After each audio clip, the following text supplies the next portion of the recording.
Hello, beautiful humans. It's Audrey Firestone, the wise wild woman. And this is our second in our series of Unapologetically You, emerging wise, wild, and free interview with Dr. Summer Watson. Welcome, Summer. I'm so happy you're here. Thank you I'm so much. It's an honor to be here. I'm excited. Well, what I love is I am on the search for the most exciting women that I find who have awakened in midlife and said, I want something else because it can't be that this is all there is.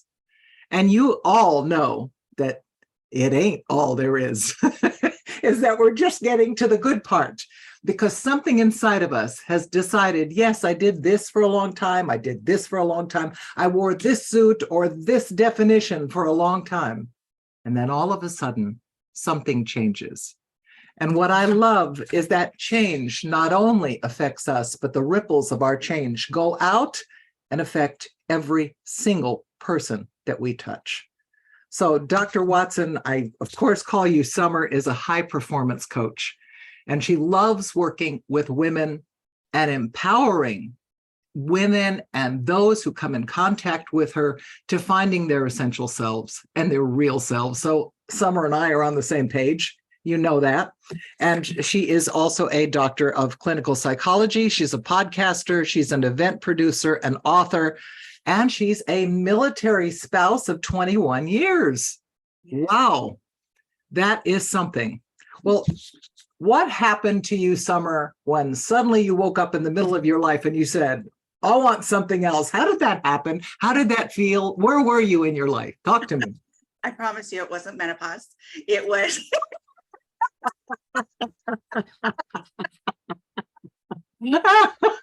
I had a hot flash and all of a sudden, right? oh my gosh, I'm feeling a little bit clapped. No, it was more like it was an evolution.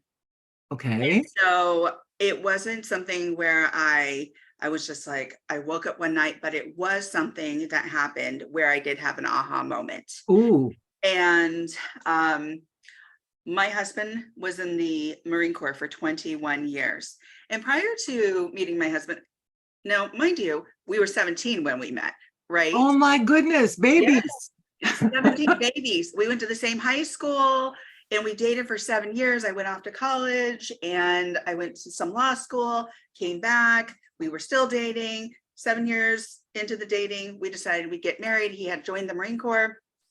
And I really didn't understand what that life was like because it is a subculture, is a microculture to the bigger context of cultures, right? So it's Yes. like, wow, it was something to digest. I had been independent for so long already. I was raised by a single mom, raised very Ah, independently. okay. So, all these things happened. And then we get married, and I'm now in this new life. And I'm like, oh, how do I maneuver this?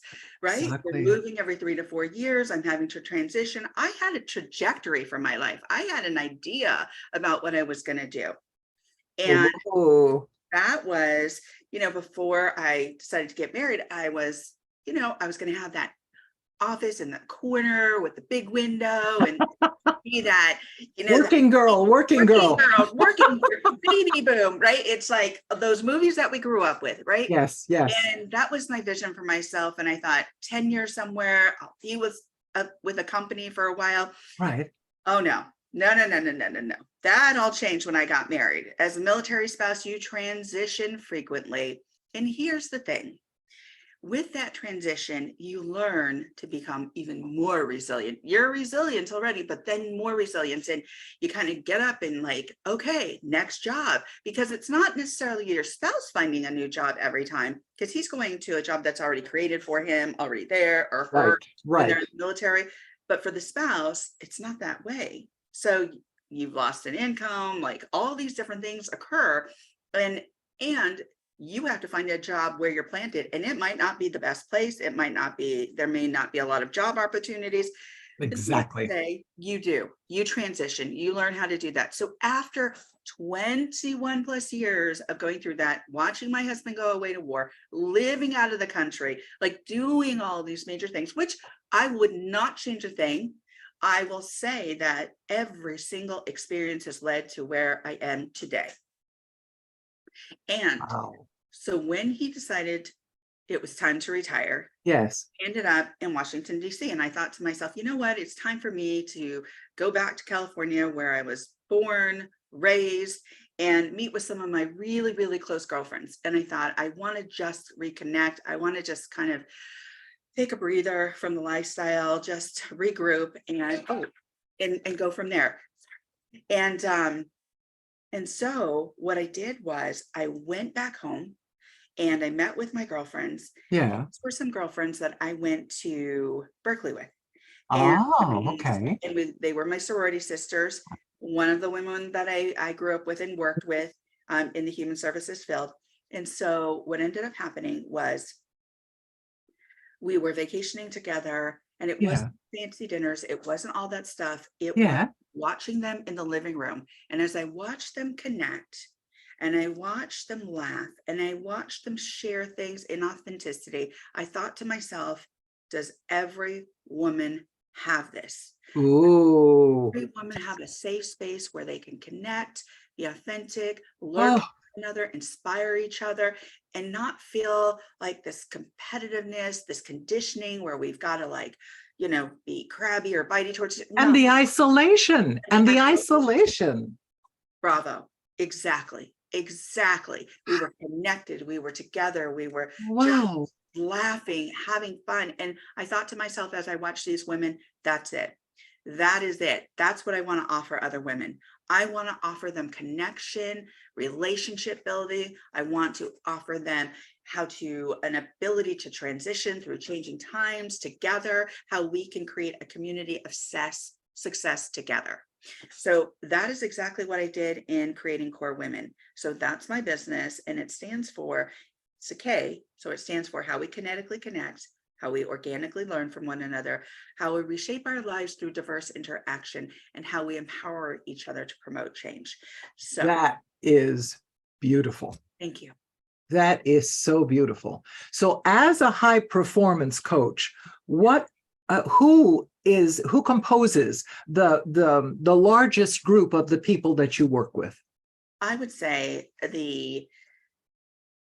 think everybody's going through transition, and it's anywhere between 30 and 60. So Mhm. 30-year-olds to 60-year-olds. And so Right. it's not to say that we can't transition at any point in our life, Oh, at any age, at yes, yes. any age. But that is, I would say, the target audience, Mhm. the demographic that I predominantly work with. And I think that we all go through a transition. And it was just, as a military spouse, I don't want to use this word, but I was conditioned through transition. Oh, I think that needs a T-shirt. I am conditioned to transition. Transition. Absolutely, Summer. Well, when I was reading Don Miguel Ruiz talking about Beyond Fear, he says that the society that we are born in, let alone the military society, because I was married to a commander in the Navy.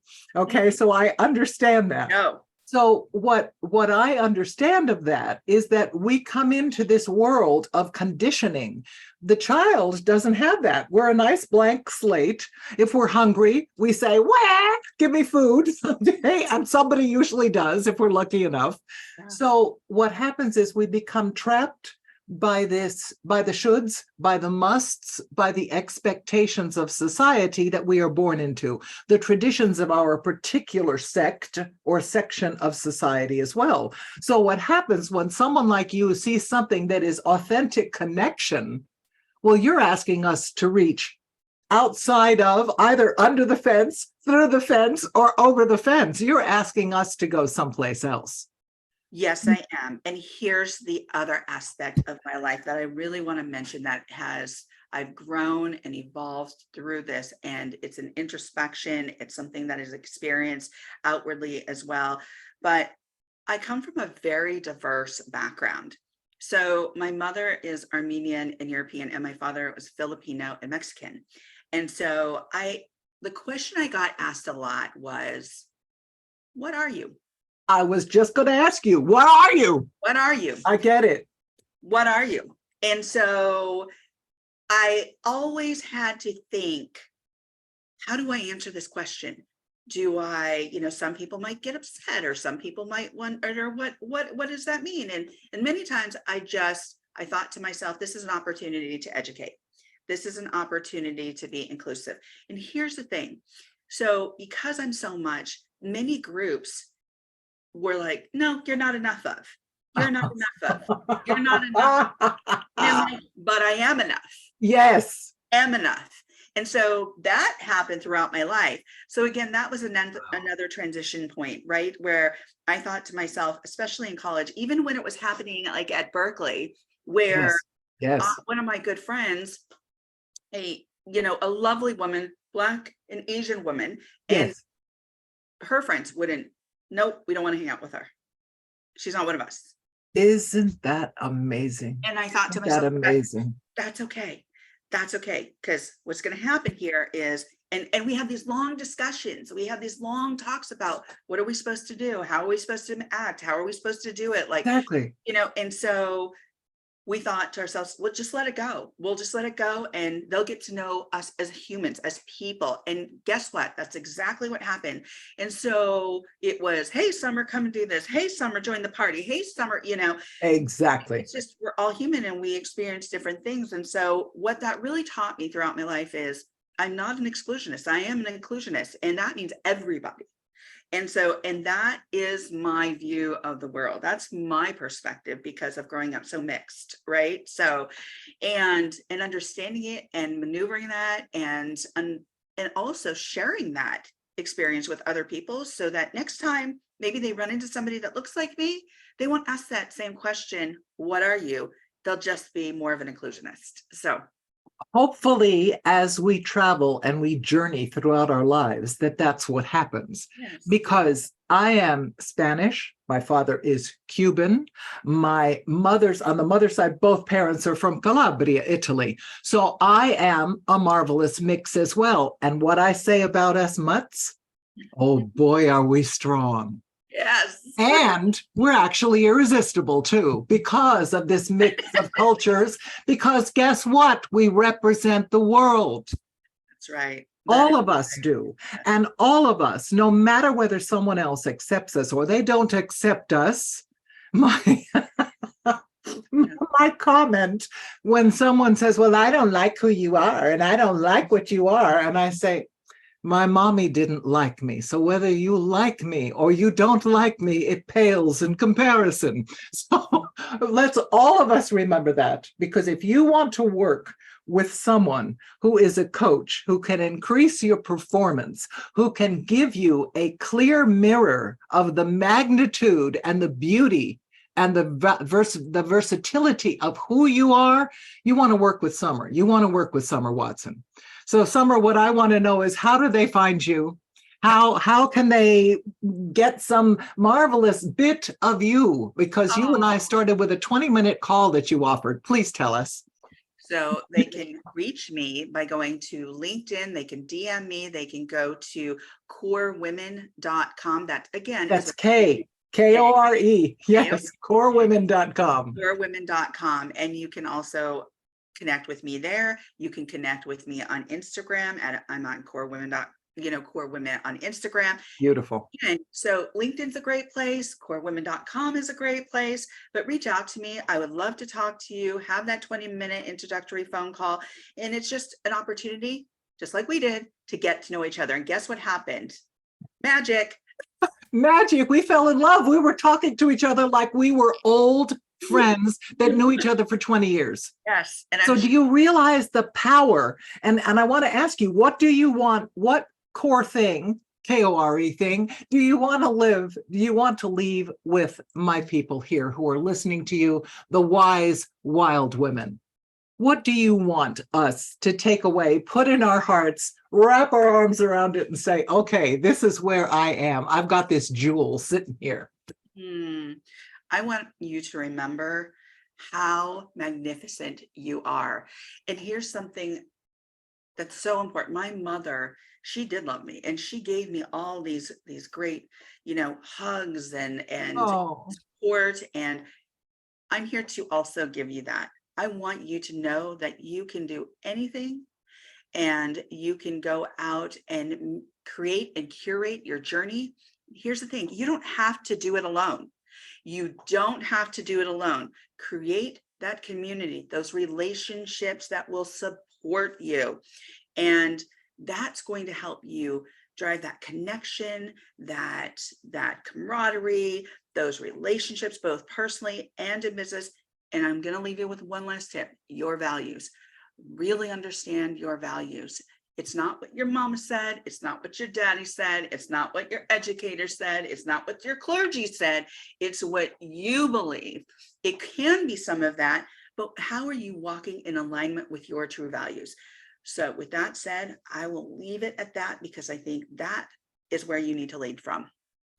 I think you're absolutely right, because when you are in connection with your core values, with what matters to you, with what pulls you from your heart through a day, through a week, through your life, that is what you count on. That is not the image of you. That is the essence of who you are.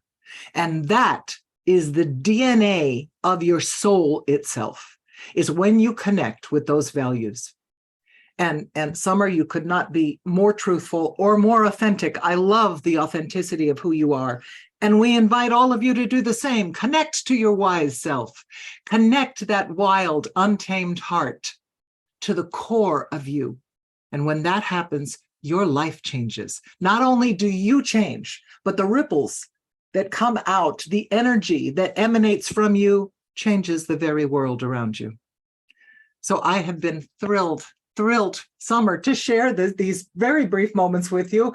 And it's Audrey Firestone with Dr. Summer Watson. And this is Unapologetically You. And I want you to stand up and be unapologetically you in every way, shape, or form that you can be. All right, this is the wise, wild woman, Audrey Firestone, speaker, author, coach, signing off saying, we will see you later, alligator. Bye-bye.